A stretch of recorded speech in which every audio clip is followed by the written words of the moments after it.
people there, they have got always their pads and their pens ready to write. Nikasema watu pale wao kuna vitabu zao tayari kuandika. I said again, wow. Nikasema because I want before I start preaching or teaching, kusema kabla sijaanza kuhubiri ama kufundisha, I like sharing fast verses. Napenda kueleza mafungo kwanza. I call them fast verses. Naziita neno za kwanza because you will use them. Kwa sababu ukizitumia in whatever situation you come around, hali yote ambayo utapitia, you will be a winner. Utakuwa mshindi because of the verses that you speak in your mind. Kwa sababu zile mifungo ambao utazisoma katika akili yako. At every situation, kwa kila hali, say a word. Sema neno.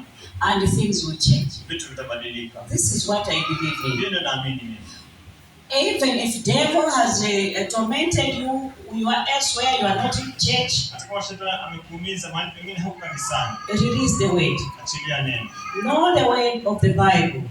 Neno la Biblia. And you will be a victor. Utakuwa mshindi. Hallelujah. Amen. So the pastor also told me that this is what happens here because I'm more than a teacher. Than a pastor, I mean. I teach. So I said, then I'm comfortable again. Hallelujah. Amen. So fast verses. We are writing fast verses. Tunaandika basi hizo mistari. Yes. Mfumo wa Biblia. Wherever you be, you go through and then you be a victor. Mahali ulipopitia utakuwa mshindi. Let us read and write. We should just start writing and we'll talk later. Tuandike tutazungumza baadaye. John 10:10. Yohana 10:10. John 10:10, they say that the devil has got only 3 things when he comes in our lives. Inasema shetani ana vitu vitatu akija katika maisha yetu.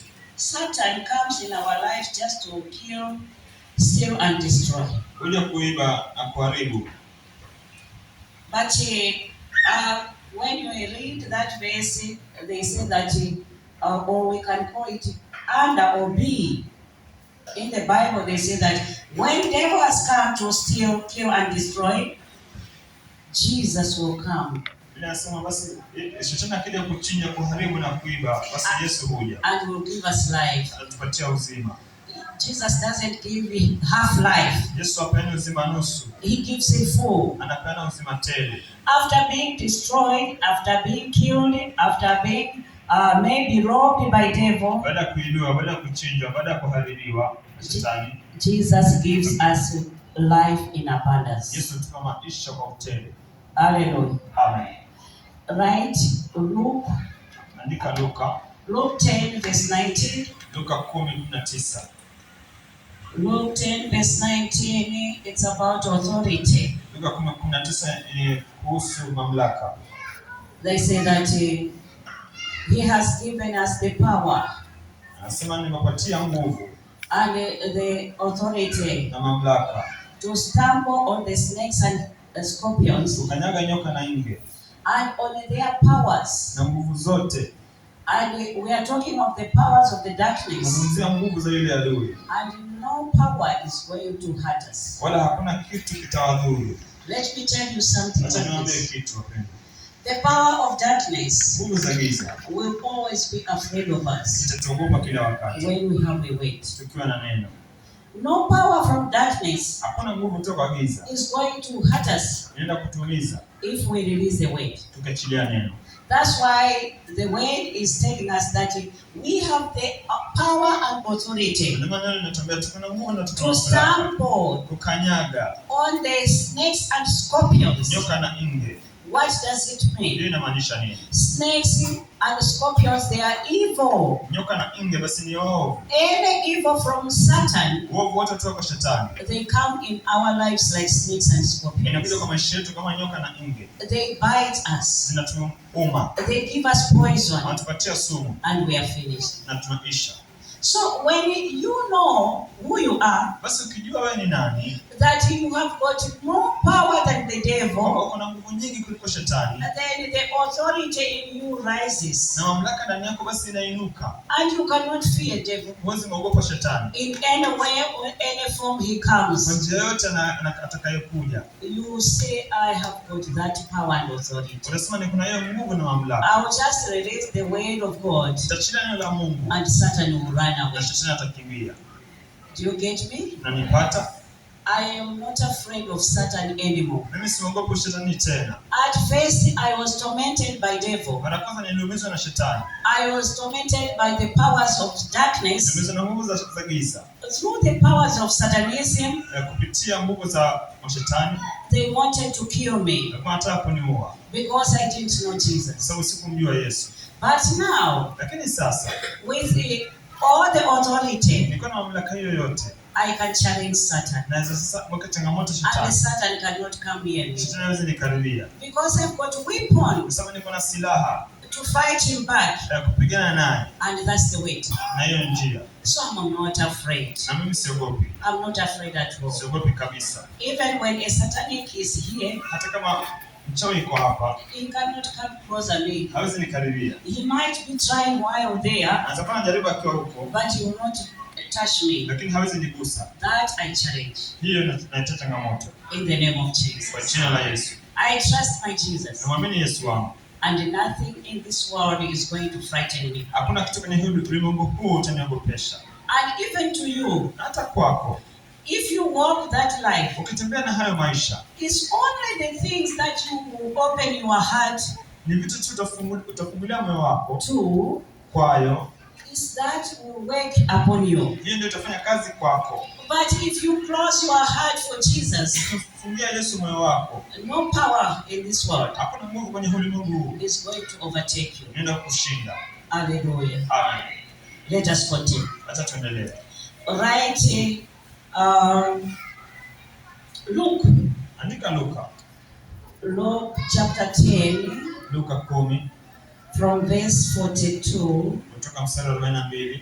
To 52, I think. Wow. I am talking about Bartimaeus. Zungumzia Bartimayo. Bartimaeus was like you and me. Alikuwa kama wewe na mimi. Bartimaeus was blind. Bartimayo alikuwa kipofu. You and me, we might be blind. Kwa mimi na wewe tu kipofu. But sometimes we don't know. Lakini wakati mwingine hatujui. That we are blind. Kama si kipofu. But Bartimaeus gathered courage.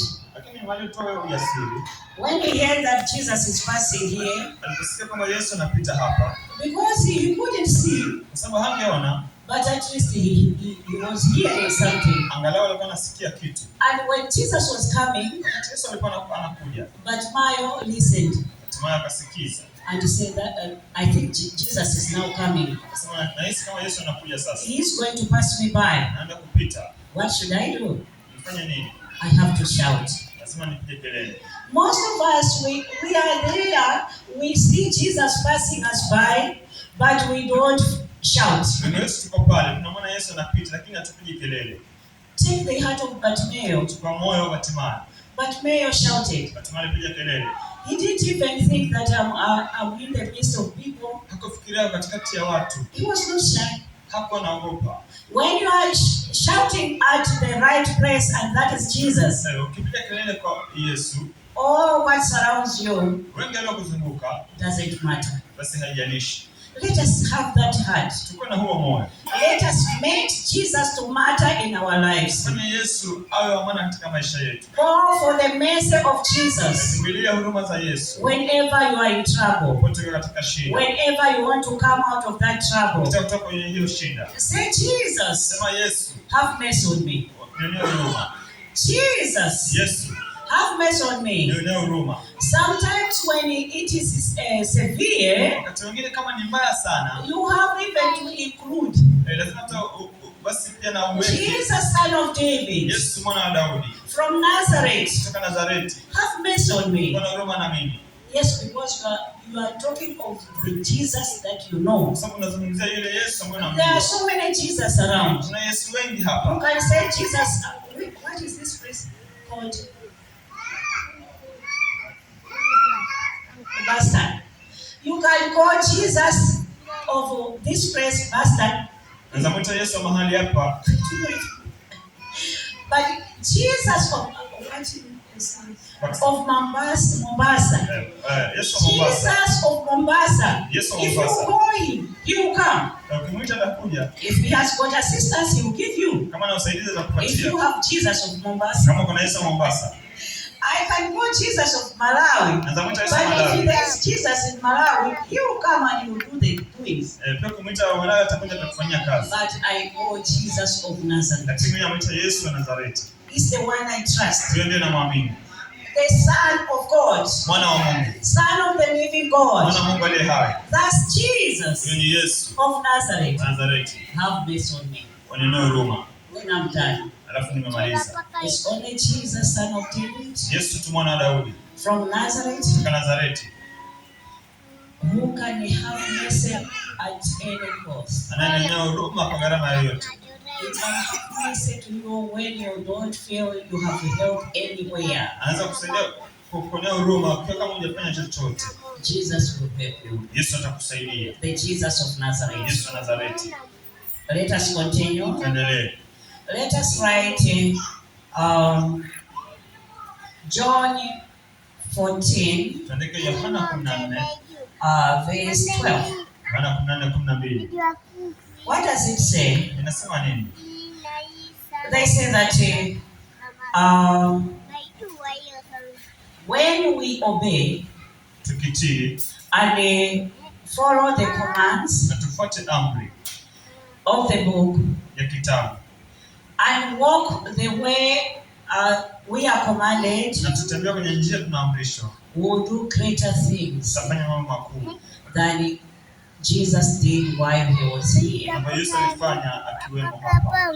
Somebody can say, how can I do greater things more than Jesus? Sasa nasema anaweza fanya mambo makuu vipi kuliko Yesu? Remember, we are moving in advanced world. Kumbuka tunaenda kwenye ulimwengu ambao unazidi Things kuvuka. are changing every day. Mambo yanabadilika kila siku. Jesus will give us the power to overcome those things in our days. Yesu anapatia nguvu ya kushinda haya mambo katika And siku we zetu. can do it better Tutafanya vizuri zaidi and greater na zaidi kikuu before what Jesus did. zaidi ya kile Yesu alifanya. Because that time, Kwa sababu wakati huo, the time wasn't like ours. wakati huo haiko kama wakati wetu. Hallelujah. Haya, I hope you get me. natumaini unanipata. Let us write Tuandike First Kings Wafalme wa kwanza chapter 3 mlango wa 3 from verse 16 to 28. kuanzia mstari wa 16 hadi 28. I think you are going to read when you go home or at your free time. Natumaini mtasoma kama nyumbani ama kwa wakati wenu. It's about wisdom of Solomon Kuhusu hekima ya Solomoni in judgment. katika kutoa hukumu. When we are reading the word in the Bible, Tukisoma neno katika Biblia, most of the times we should have that interest wakati mwingine tutasaidia kuwa na ile kutamani to go kwenda about what our friends did in the past, lakini marafiki zetu walifanya huko and kitambo, you can transform it to our world. na ubadilishe katika ulimwengu wetu. You can pray over it. Pray. Unaweza iombea. And Jesus is going to give us that wisdom. Yesu anatupatia hiyo hekima. When you are looking for wisdom like Solomon, Ukitafuta hekima kama Solomoni, exercise it when you are giving judgment. basi kuitumia katika hukumu, You find that you will be giving wise judgment. utapatiwa basi hekima ya kutoa maarifa. So when you read those verses, or you read at your own free time, Utasoma hayo maandiko kutoka mwenyewe. you will see what Solomon did Utaona kile Sulemani alifanya about the child kuhusu ule mtoto who died and the mothers were arguing. ambaye mmoja alikufa na wale wanawake wale walikuwa na bishana. Solomon used wisdom, Sulemani akatumia hekima. and we learn from that, Na tunajifunza kutoka kwa hiyo, we will become wise. tutakuwa wenye hekima. Hallelujah. Amen. We can go to Esther, right? Esther. Andika kitabu cha Esther. Chapter 7. Mlango wa 7. Verse 9 to 10. Mstari wa 9 hadi 10. It's about Ahasuerus, Yani kuhusu Hazael, the ruler, yule kiongozi, Mordecai, and Haman. Na Hamani. So you read, I'll just highlight or enlighten you. Mtasoma na jaribu tu kuwapatia kwa ufupi. The evil that you plan on others, ule ubaya ambao unapangia wengine, they will always come back to you. Basi zitakurudia wewe. This is what happened here. Ilifanyika hapa. The evil that Haman, ubaya ambao Hamani planned on Mordecai, alimpangia Mordekai, it came to him. Ilimrudia yeye. Because Ahasuerus, kwa sababu huyo mtu, King Ahasuerus, yule mfalme, was very wise. Alikuwa na hekima sana. And he said, whatever you planned on Mordecai, akasema chochote ambacho tutampangia Mordekai, let you do it to him. Basi mfanyie. And what you wanted Mordecai to be like, na kile ulikuwa unataka Mordekai akuwe, let it be to you. Basi ikuwe kwako. The cross that you planned for Mordecai, sasa kampangia Mordekai huo mpango, you are going to hang up yourself. Unaenda basi kwenye kamba. We should be very careful when dealing with people. Tunastahili kuwa waangalifu sana tunaposhughulikia watu. Because whatever we are feeling on our friends, kwa sababu chochote ambacho tunataka kutakia marafiki zetu, I'm saying evil things, nasema vitu vibaya, it will always come back to us. Itaturudia sisi. Whether today or next time. Ikiwa ni leo ama siku nyingine. All evil, ubaya wote, will always come back to you. Itakurudia wewe. And strike you. Na itakuharibu. Hallelujah. Amen. So to avoid that, stop being evil. Wacha hiyo, wacha kuwa mwovu. Just trust Jesus. Mwamini Yesu. That he is going to be your caretaker. Kama anaenda kukushughulikia. In everything that you go through. Kwa kila hali ambayo unapitia. Hallelujah. Amen. For today, let us stop there. Kwa leo tusimame hapo. And go to our reading. Na tuna katika mafundisho yetu ya leo. Today we want to say leo tunataka kuona about a prodigal son. Kuhusu yule mwana kipekee. Who demanded the share. Aliyetaka kupewa amali yake before his father died. Kabla babake hajakufa. And that is in Luke. Hiyo ni kwenye kitabu cha Luka. Luke chapter 15. 15. In Luke chapter 15 there are 3 stories. Luka 15 kuna hadithi 3. You first of all from verse 1 to 8. Mstari wa kwanza hadi 8. You see the lost coin. Utaona ile iliyopotea. What happened there, you are going to read and you see what we are talking about. Nilifanyika hapo, mtasoma mtaona. And from there we have got the lost sheep. Kuanzia hapo basi tuko na mwana kondoo aliyepotea. What happened when the one sheep was lost? Ilifanyika kondoo mmoja alipopotea. Jesus went to look for that one and leave the 99. Alienda kutafuta ile kondoo mmoja akaacha wale 99. Because Jesus cares for every soul. Kwa sababu Yesu anajali kila nafsi. When we go lost, tukipotea, Jesus will leave the other ones. Yesu ataacha wale wengine and look for you. Atakutafuta wewe and me. Na mimi. Till he got us. Mpaka tupate. Back in the kingdom. Turudi katika ufalme. Is when he's going to rest. Hapo ndipo atapumzika. Hallelujah. Amen. Now today we want to share about the prodigal son. Sasa leo tunataka tushiriki kuhusu mwana mpotevu. We'll start our reading from verse 11. Tutaanza masomo yetu kuanzia mstari wa 11. Luka 15 verse 11. Luka 15:11.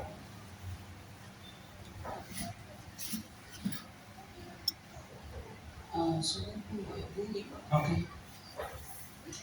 They say, wanasema, and this son we are talking about said Sasa huyu mwana mpotevu ambaye tutamzungumzia akasema to the father, kwa babake, because this man had two sons, sasa huyu mtu alikuwa na watoto wawili, the elder son and the younger son. mwana mkubwa na mwana mdogo. And the younger son Huyu mwana mdogo of the two ya wale wawili come to the father akaja kwa babake and say, akamwambia, Father, baba, can you give me a portion of mine, nipatie mali yangu or what I deserve? kile nastahili, And or what you kept for me. ule urithi wote ambao uliniwekea. I think it was in a form of a will. Ilikuwa ni kama hiyo urithi. So you can imagine, a will is not given while you are still looking. Kufikiria basi haipeani kama bado unaangalia. You write a will so that when you go, they will share. Unaandika ule urithi ili ukifa basi unashiriki. But this son, Lakini huyo mwana he asked before his father was dead. alitisha yake kabla He hajakufa. wanted to enjoy the wealth before his father died. Alitaka kufurahia ile mali kabla babake hajafa. He was very fast. Alikuwa na haraka sana. And we hear or you know how it ended. Na unajua jinsi ilivyoisha. Hallelujah. Amen. And they said that the father didn't deny him. Na wakasema basi baba hakumnyima. The father gave him everything. Babake alimpa kila kitu. Of his share he demanded. Kile alistahili kupewa. And he went. Akaenda Very far. mbali. When you have money, you don't walk closer. Ukiwa na pesa utembei hapa. You would like to go far. Unataka kwenda mbali. Where there are no parents. Kule hakuna wazazi wako. No your relatives. Hakuna ndugu zako. You are one out. Uko peke yako. You enjoy there. Unafurahia huko. With strange people. Na watu ambao huwajui. The people you don't even you are not in relation. Watu ambao hamhusiani kabisa. And you know what happens. Unajua nini inafanyika? They say, and not many days after the younger son gathered everything from the father, anasema si siku nyingi yule kijana akachukua vitu vyote kwa babake. He journeyed. Akaanza safari. A far country. Nchi ya mbali.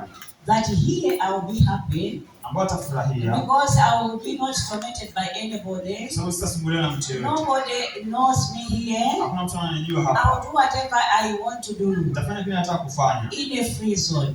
Nikiwa huru. That is very dangerous. Hiyo ni hatari sana. Because there are some consequences. Kwa sababu kuna madhara fulani. That will come to our lives. Ambao huja katika maisha yetu. And we are going to need those people we say we have run away from them. Na tunaenda kuhitaji wale watu ambao tuliwakimbia. There will be something else that will make you think of your relatives. Kuna kitu ambacho kitakufanya ufikirie ndugu zako. There will be something that will force you. Kuna kitu ambacho itakulazimisha to think to go back to your father. Kufikiria kurudi kwa babako. And after he stayed there many days, baada ya kukaa pale siku nyingi, he squandered. Basi akakula kila kitu. Everything he had. Akala kila kitu alichokuwa nacho. He even had nothing. At least maybe he had a cross on him. Hakuna chochote, hata angalau alikuwa na nguo. But all precious things he had, he sold them. Lakini vitu vya thamani alivyokuwa navyo aliviuza. Maybe to sustain him. Labda kumhifadhi. Till they finished. Mpaka vikaisha. Then he looked for job. Basi akatafuta kazi. He couldn't find any tangible job. Hakupata kazi yote ya maana. He had money, he was just giving to anybody. Alipokuwa na pesa alikuwa anapatia mtu yeyote. And this time he had no money. Wakati huu sasa hakuwa na pesa. He said, I have to work. Akasema lazima nifanye kazi. Looking for the work, no work was found. Akitafuta kazi, hakuna kazi inapatikana. Till he went somewhere. Mpaka akaenda mahali. To a farmer. Kwa A farmer who had